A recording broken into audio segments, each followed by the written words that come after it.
ఆంధ్రప్రదేశ్‌లోని మహిళలందరికీ కూడా శ్రీశక్తి అనే పథకం పేరుతో రాష్ట్ర వ్యాప్తంగా మహిళలందరికీ కూడా ఉచిత బస్సు ప్రయాణ సదుపాయాన్ని నిన్న ఆగస్టు 15వ తారీఖున ముఖ్యమంత్రి చంద్రబాబు నాయుడు గారు, ఉప ముఖ్యమంత్రి పవన్ కళ్యాణ్ గారి సారథ్యంలో ఈ పథకాన్ని అమలు చేయడం అయితే జరిగింది. అయితే ఈ పథకాన్ని అమలు చేశారు. మహిళలందరూ కూడా వినియోగించుకోవడం జరుగుతుంది. వాళ్ళందరూ కూడా అభినందనలు తెలియజేయడం జరుగుతుంది.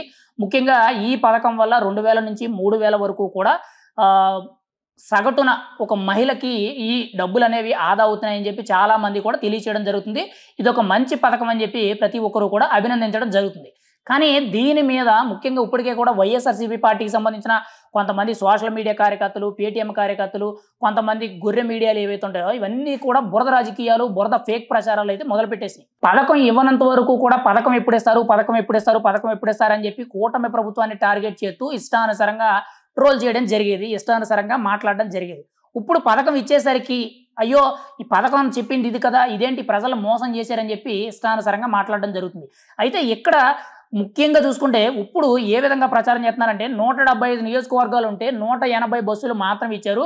నియోజకవర్గానికి ఒక బస్సు మాత్రమే ఈ ఫ్రీ బస్సు పెట్టారని చెప్పి కొంతమంది ట్రోల్ చేయడం జరుగుతుంది. ఇంకొంతమంది ఏమో కేవలం పల్లె వెలుగు, అల్ట్రా పల్లె వెలుగులు మాత్రమే ఈ ఫ్రీ బస్సులు ఇచ్చారని చెప్పి ఇలా ట్రోల్ చేయడం అయితే జరుగుతుంది. ఇంకొంతమంది ఎలా ట్రోల్ చేస్తున్నారంటే జిల్లాలు దాటడానికి లేదు, కేవలం ఈ జిల్లా నుంచి ఈ జిల్లా వరకే ప్రయాణం చేయాలని చెప్పి ఇంకొంతమంది ట్రోల్ చేయడం అయితే జరుగుతుంది. ఇలా ఎన్ని రకాలుగా ఏవైతే నెగిటివ్ వార్తలు ప్రచారం అవుతున్నాయో అవన్నీ కూడా ఒక రకంగా అబద్ధపు ప్రచారాలు, ఫేక్ ప్రచారాలను మనం అయితే చెప్పుకోవచ్చు. ఇక్కడ రాష్ట్ర వ్యాప్తంగా ముఖ్యంగా 11,000కు పైగా బస్సులుంటే అందులో 6,700కు పైగా బస్సులు అనేవి కేవలం ఈ ఉచిత బస్సు ప్రయాణ సదుపాయం ఏదైతే ఉందో దీనికి కల్పించడం అయితే జరిగింది. రాష్ట్ర వ్యాప్తంగా ఎక్కడి నుంచి ఎక్కడికైనా వెళ్ళొచ్చు. అంటే విజయవాడ కృష్ణా జిల్లా కాబట్టి అక్కడి నుంచి గుంటూరు జిల్లాకు వెళ్ళొచ్చు. గుంటూరు జిల్లా కాకపోతే అక్కడి నుంచి తిరుపతి కూడా వెళ్ళవచ్చు. రాష్ట్రంలో ఎక్కడి నుంచి ఎక్కడికైనా ప్రయాణం చేయవచ్చు.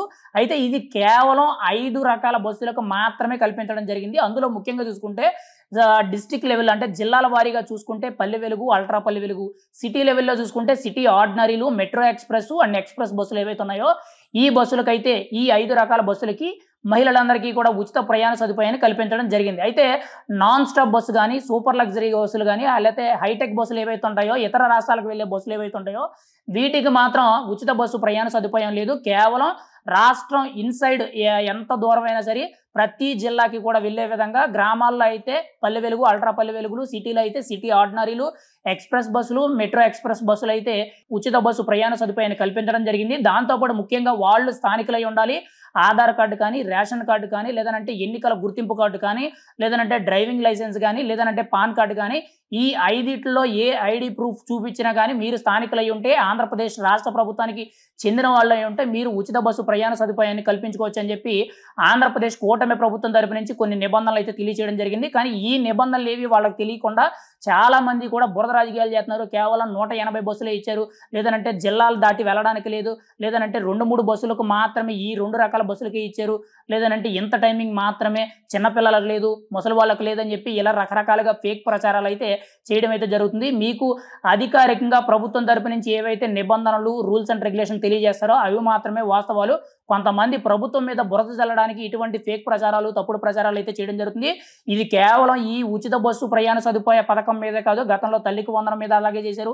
అంతకుముందు 3 ఉచిత గ్యాస్ సిలిండర్లు కానీ, అంతకుముందు పింఛన్ల విషయంలో కానీ, అన్నదాత సుఖీభావ పథకాల్లో కానీ, సూపర్ 6 హామీల్లో ఏ పథకం అమలు చేసినా కానీ ఇదే విధంగా తప్పుడు ప్రచారాలు చేయడం జరుగుతుంది. వాళ్ళే పథకాలు ఇవ్వడం లేదని చెప్పి రెచ్చగొడుతున్నారు. తీరా పథకం అమలు చేసే సమయం వచ్చేసరికి అమలు చేసిన తర్వాత ఇటువంటి బురద రాజకీయాలు చేయడం అయితే జరుగుతుంది. ఏదేమైనా సరే సోషల్ మీడియాలో వచ్చిన ఇటువంటి ఫేక్ ప్రచారాలు అయితే మాత్రం ఎవరు కూడా నమ్మవద్దు. ఆల్రెడీ ఇప్పటికే కూడా ప్రభుత్వం దానికి సంబంధించిన పూర్తి నిబంధనలు అనేవి తెలియజేయడం జరిగింది. ఒకసారి ఉచిత బస్సు ప్రయాణ సదుపాయాన్ని ఉపయోగించుకున్నట్లయితే మీకు దాని గురించి పూర్తి నిజానిజాలు అన్నీ కూడా తెలియడం జరుగుద్ది.